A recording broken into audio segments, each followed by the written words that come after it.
Let's go to our second panel now. A couple of hard hitters from the West. Gemma Tognini from GT Communications and Caroline Russo, the Royal Report host here on Sky News, 10 o'clock Sundays. Both join me from their hometown of Perth. Great to get over to the West, no doubt for both of you. But talk to us about the cost of living crisis. I know it's hitting everywhere, including in Perth, but especially in Sydney and Melbourne, I suppose. This study out today, they're saying a household, in order to afford a house, actually needs to be earning 40% above the average income. That's a problem, isn't it, Caroline? Yeah, it's a huge problem because, you know, 140,000, it's not a small amount of money, and there's a lot of people who still earn 50, 60, 70 grand, and you would think that there would be somewhere within our capital cities that was reasonable for these people to live. Because, you know, if you're waiting tables, you are not earning 140 grand a year. But guess what? We need people to wait tables. We need people to work in shops. And those people need to be able to be within, you know, a reasonable distance to be able to commute to work. That there is becoming increasingly more difficult. So then you have the issue of businesses aren't able to get employees because people either can't or are unwilling to travel the distance. And then you end up with this class essentially of working poor.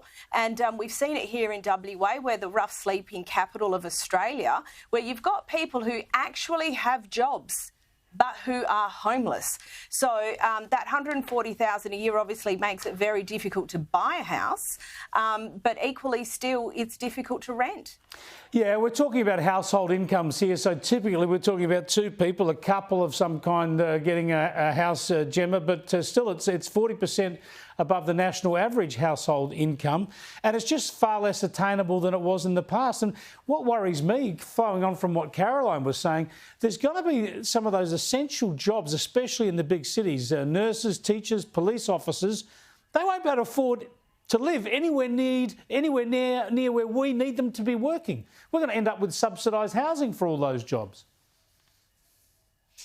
It's actually symptomatic of a much bigger systemic problem that people like us have been talking about for some time now, and that is the lack of political will for decades, not just this government but the previous government, to reform and to deliver meaningful reform, to boost productivity, to refine and make our taxation system more efficient, to attract investment back to Australia. But I think the other thing that's really linked to this story, Chris, is the polling that came out today that showed not just falling support for The Voice, which is a side issue, but that the Prime Minister's support is concurrently falling with that.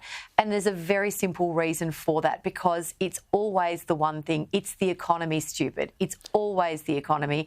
And when people can't pay their bills, when they are living paycheck to paycheck, I had a conversation with a friend of mine who lives in Victoria the other week, and that person has a terrific job in a great industry but stagnant wages. And that person said to me, I'm so sick of living paycheck to paycheck. Why do I pay all of this tax? What's it looking for? Can't get in to see a doctor, can't get my kid to see into a doctor. This is the stuff that I believe that the federal government has lost sight of. I feel like they've, in many ways, forgotten that they're no longer in opposition.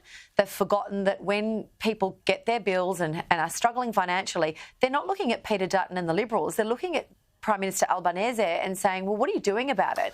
And there is one conversation that he's having when he's not at a music festival, and that's about The Voice. Yeah, no, you're right. And that's part of the reason The Voice polling is going down. One of the many reasons is that people don't want him talking about that when he should be focused on cost of living. Have a look at the Treasurer here.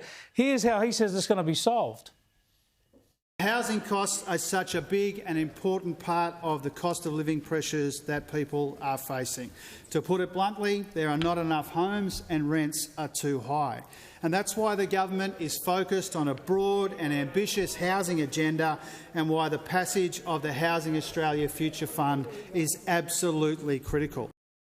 See, this is the problem, isn't it, Caroline? It's the right diagnosis, but it's the wrong treatment. He says we need more houses, so big government, Labor in with big government building social housing and this sort of stuff. What they need is to get rid of the taxation and the planning controls and make more land available, allow the private sector to just come in and build the houses we need. Absolutely, and I did the numbers on the original hand down of this policy, and it was like 83 grand a dwelling when you broke it down. So I call it the Donga Fund because that's about all you're going to get for 83 grand a pop. But you're absolutely right.